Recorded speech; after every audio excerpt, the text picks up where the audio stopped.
여러분 안녕하세요. 오늘은 목적어를 두 개까지 가질 수 있는 쌍빈 동사에 대해서 살펴보겠습니다. 쌍빈 동사는 슈앙빈 동츠라고 해서 쌍상자의 손님 빈자를 사용합니다. 그래서 손님처럼 왔다 갔다 붙일 수 있는 목적어를 두 개까지 가질 수 있는 동사를 쌍빈 동사라고 이야기합니다. 쌍빈 동사의 일반적인 구조는요. 주어, 동사 뒤에 간접 목적어와 직접 목적어가 두 개가 붙을 수 있는데요. 간접 목적어 자리에는 일반적으로 대상인 사람이 오고 해석은 누구누구에게 라고 할 수가 있습니다. 직접 목적어 자리에는 어떠한 사실이 오는데요. 보통 사물이 오는 경우도 많습니다. 그래서 해석은 뭐뭇을 뭐뭐를 이라고 할 수가 있습니다. 그럼 쌍빈동사 문장의 전체적인 해석은요. 어떠한 주어가 어떠한 사람에게 어떠한 것을 동작하다 라고 해줄 수가 있겠죠.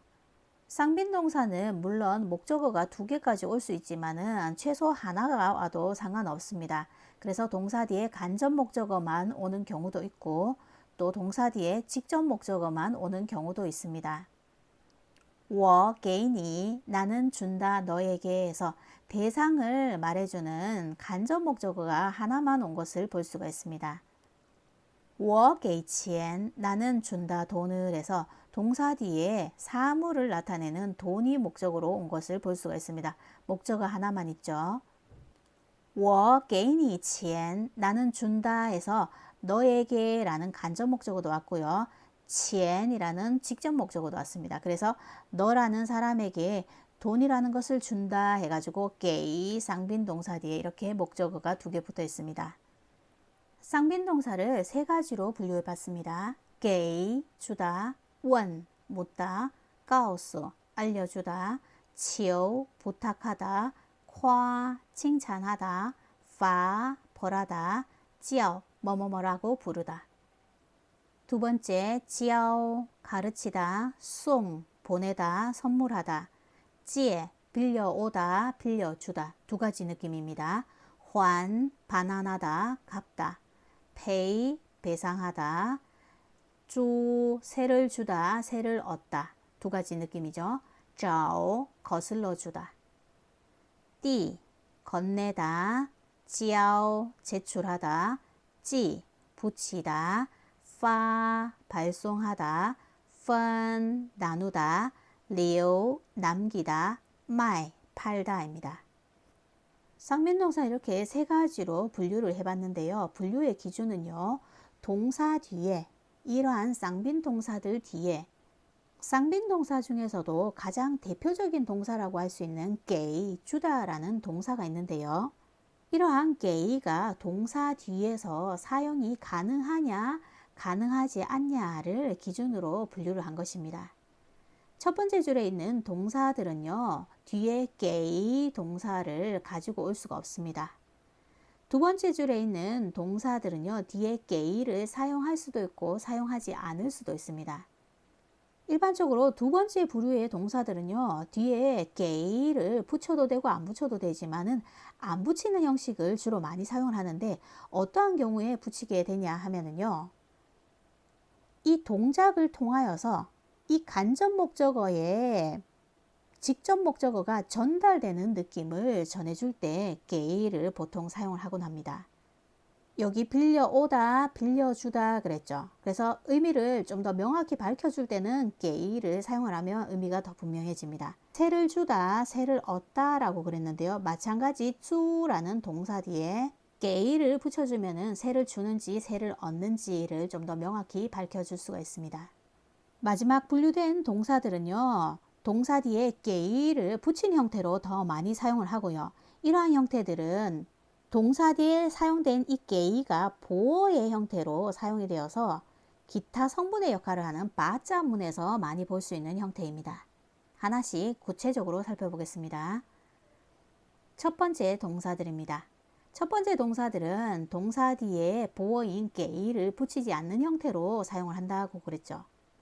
我给你一个惊喜 나는 너에게 주겠다. 하나의 논란과 기쁨, 서프라이즈를 주겠다입니다.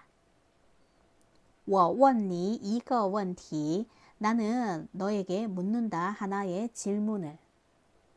我告诉你一个秘密. 나는 알려준다 너에게 하나의 비밀을.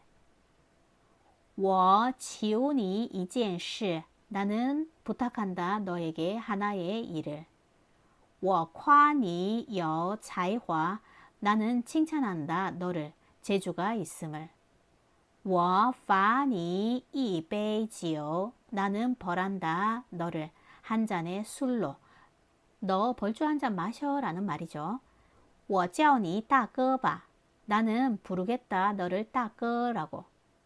두 번째 분류의 동사들은요. 동사 뒤에 보어인 게이를 붙일 수도 있고 붙이지 않을 수도 있다라고 그랬습니다. 동작을 통해서 전달되어지는 대상을 명확히 밝히지 않아도 되는 경우에는 게이를 사용하지 않아도 됩니다. 그래서 게이가 없는 형태로 문장을 예문을 볼게요. 我教他跆拳道. 나는 가르친다 그녀에게 태극권을. 我送他一束花. 나는 선물한다 보낸다 그녀에게 한 다발의 꽃을. 我借他一些钱. 나는 빌린다 그녀에게 약간의 돈을. 이 문장은 조금 이따가 구체적으로 다시 살펴보겠습니다. 我还他钱. 나는 갚는다 그녀에게 돈을. 我赔他钱. 나는 배상한다 그녀에게 돈을. 我租他一套房子. 나는 세를 낸다 그녀에게 한 채의 집을. 我找他30块钱. 나는 거슬러 준다 그녀에게 30원의 돈을. 두 번째 분류의 마지막 동사 找 살펴보겠습니다. 找는요. 일반적인 의미로는요. 찾다라는 의미가 되죠. 찾는다는 것은 뭔가 잃어버린 것을 찾게 되죠. 그래서 띄우라는 동사와 반대 개념의 동사가 됩니다. 그렇지만 找가 거슬러 주다라는 의미로 사용이 될 때는요. 뒤에 목적어가 항상 돈이 옵니다. 그리고 이 找는요. 쌍빈 동사로 사용이 된 거예요. 찾다의 의미일 때는 일반 동사, 거슬러 주다의 의미일 때는 쌍빈 동사가 되는 거죠. 일반 동사는요. 뒤에 목적어가 하나밖에 올 수가 없지만 쌍빈 동사일 때는요. 뒤에 목적어 하나 와도 되고 목적어가 두 개까지 와도 되는 거죠. 그럼 找 거슬러 주다라는 이러한 의미로 사용이 될 때는요. 找의 반이어로 생각해 볼 수 있는 것은요. 交를 생각해 볼 수 있습니다. 交도 마찬가지 뒤에 돈과 연결이 되었을 때 얘는 지불하다입니다. 이 交 동사도 좀 특이한 동사인데요. 뒤에 사람이 오면 사기다. 돈이 오면 지불하다.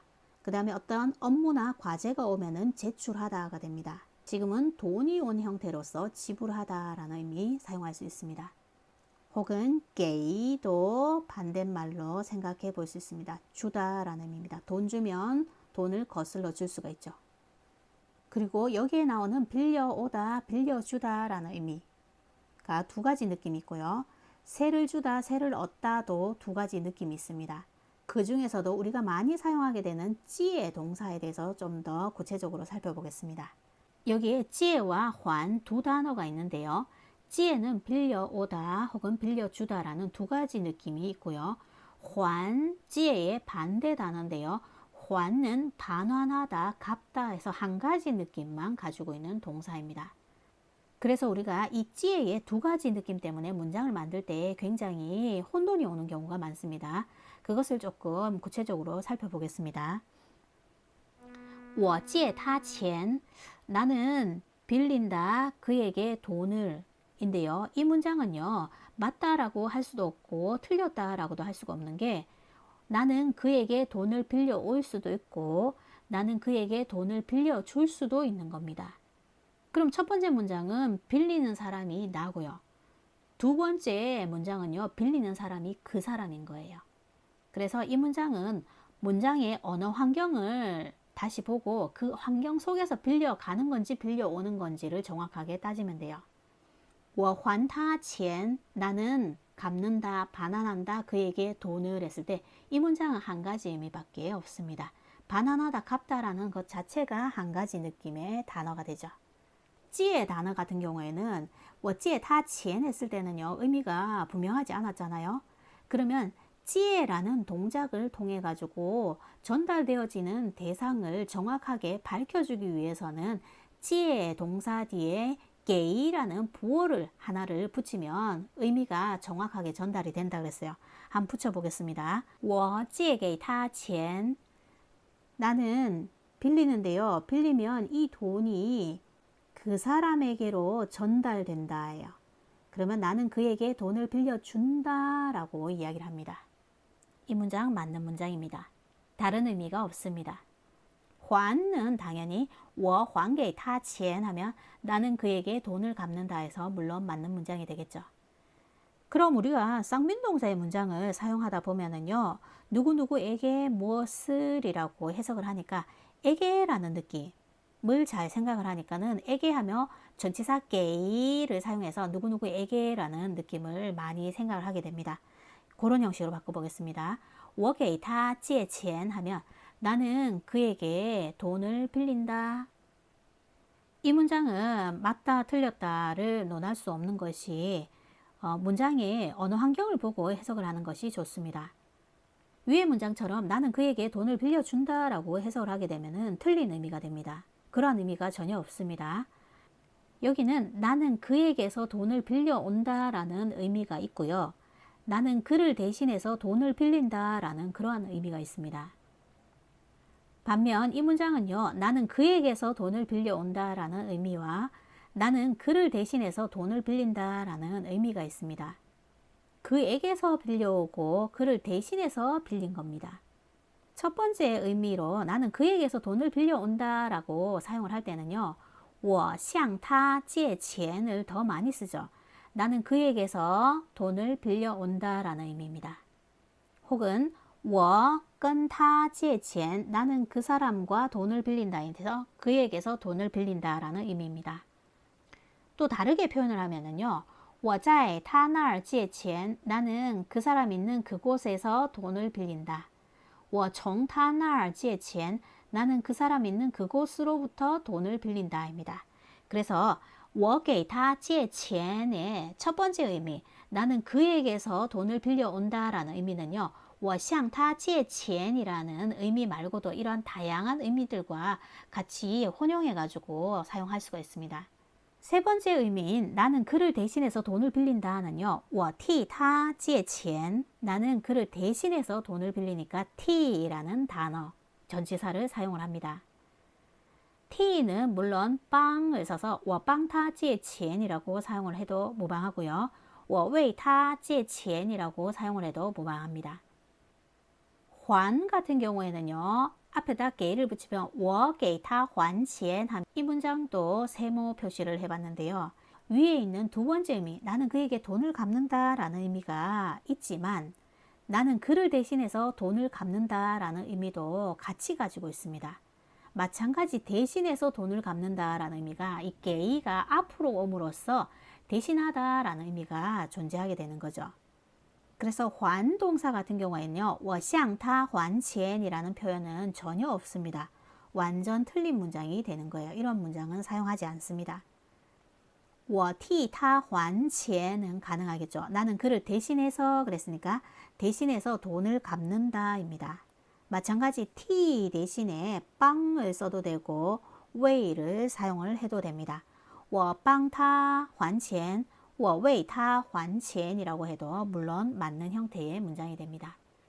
그럼 찌에와 還 같은 경우, 특히 찌에 동사 같은 경우에는요, 두 번째, 지금 여기에 예문으로 표시된 두 번째 문장으로 사용을 했을 때 우리가 생각하는 정확한 의미가 여기에 담겨 있겠죠.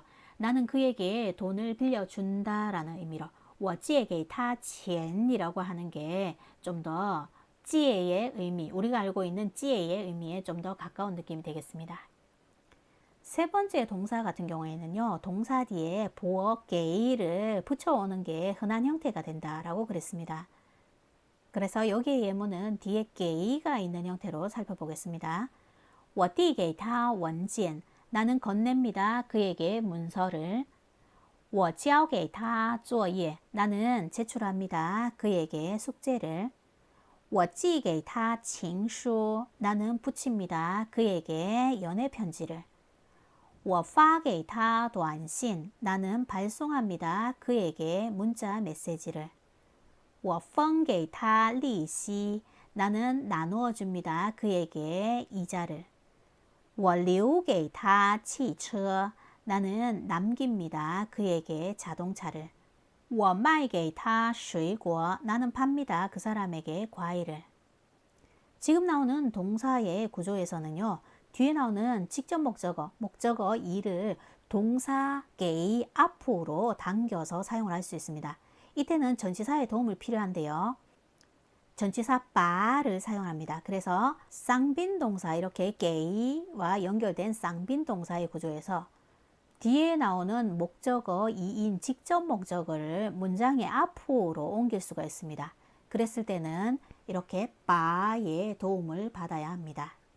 그럼 바자문이 형성이 돼서 A, 바, B, 동사, 기타, 성분 이렇게 문장이 만들어지는 거죠. 방금 본 문장들을 다시 한 번 더 바자문을 사용하는 형태로 보겠습니다. 나는 문서를 그에게 건네준다. 我递给他文件. 바자문으로 바꿀게요. 목적 앞으로 당겨서 我把文件递给他. 두 가지가 혼용이 가능하지만요. 직접 목적어 자리에 이 목적어 명사 앞에 관형어가 오는 경우도 많거든요. 관형어가 왔을 때 수량의 구조가 오는 경우가 굉장히 많은데요. 我递给他文件을요. 수량사를 한번 넣어보겠습니다. 관형어를. 我递给他一份文件. 我递给他那份文件. 하나는 수사 양사의 구조, 하나는 지시사 양사의 구조를 넣어봤습니다. 수사 양사의 구조를 넣으면요. 불명확한 목적어가 되겠죠. 개수는 정해져 있지만 정확히 어떠한 문서를 나타내는지는 알 수가 없습니다. 그렇지만 그 문서라고 하면 정확히 어떠한 문서라는 것을 알 수가 있죠. 그래서 递给他文件이라고 했을 때 앞에 수사와 양사 혹은 지시사와 양사의 형태로 왔을 때는 이 문장은 둘 다 맞는 표현으로 볼 수 있습니다. 그렇지만 바자 문장으로 옮기게 됐을 경우에는요. 이 목적어는요. 반드시 명확한 목적어여야 합니다. 그래서 我把一份文件递给他 하면 어떠한 문서인지 하나는 하나인데 어떠한 문서인지 알 수가 없습니다. 我把那份文件递给他 하면 그 문서를 그에게 건네는 거니까 목적어가 명확하죠. 그럼 一份文件, 把一份文件 하면 틀린 문장이 되고 把那份文件 하면 맞는 문장이 됩니다. 그래서 수량이 혹은 지시사 양사가 사용이 되었을 때 차이점에 대해서도 여러분 알아두시길 바랍니다. 나는 숙제를 그에게 제출한다. 我交给他作业. 我把作业交给他. 나는 연애 편지를 그에게 붙인다. 我寄给他情书. 我把情书寄给他. 나는 문자 메시지를 그에게 발송한다. 我发给他短信. 我把短信发给他. 나는 이자를 그에게 나누어 준다. 我分给他利息. 我把利息分给他. 나는 자동차를 그에게 남겨준다. 我留给他汽车. 我把汽车留给他. 나는 과일을 그에게 판다. 我卖给他水果. 我把水果卖给他. 조금 다양한 수식이 가미된 쌍빈동사의 구조를 볼게요. 给 주다라는 동사는 마마 给我零用钱. 엄마가 줍니다. 나에게 용돈을. 教 가르치다. 老师教我们汉语语法. 선생님은 가르칩니다. 우리에게 중국어 어법을. 한유이가 관형어로 사용이 됐네요. 송 보내다 선물하다. 爸爸送妈妈结婚纪念礼物. 아빠가 선물합니다. 보냅니다. 엄마에게 결혼 기념 선물을. 이러한 문장도 해석을 할 때요. 숭이 선물하다 라는 의미도 있고 보내다 라는 의미도 있는데요. 리우라는 목적어를 참 많이 가지고 오거든요. 그랬을 때는 선물을 선물합니다 하면 문장이 이상하니까 선물을 보낸다 라고 해석을 하는 게 좋겠죠. 结婚纪念이라는 단어가 관형어가 됐죠. 告诉 알려주다. 你可以告诉我你的手机号码吗? 너는 가능합니까? 알려주는 거. 나에게 너의 전화번호, 핸드폰 번호를 알려주는 게 가능합니까? 너의 관영어, 手机 관영어. 통지라는 단어가 나오는데요. 공지하다라는 뜻입니다. 가우스의 개념과 비슷한데요. 가우스는 개인적인 느낌이라면 통지는요, 전체적인 느낌입니다. 대상을 전체로 하고 대상을 개인으로 하고 정도의 차이입니다. 学校通知学生明天有听力考试. 학교가 공지를 합니다. 학생들에게 내일 있다고 듣기 시험. 그래서 여기는 明天有听力考试 했을 때 이 문장은 완벽한 주어 서술어의 형태의 문장이 갖춰져 있죠. 이러한 사실을 공지했다라는 말이에요. 자, 오늘 쌍민동사에서 살펴봤는데요. 수고하셨습니다.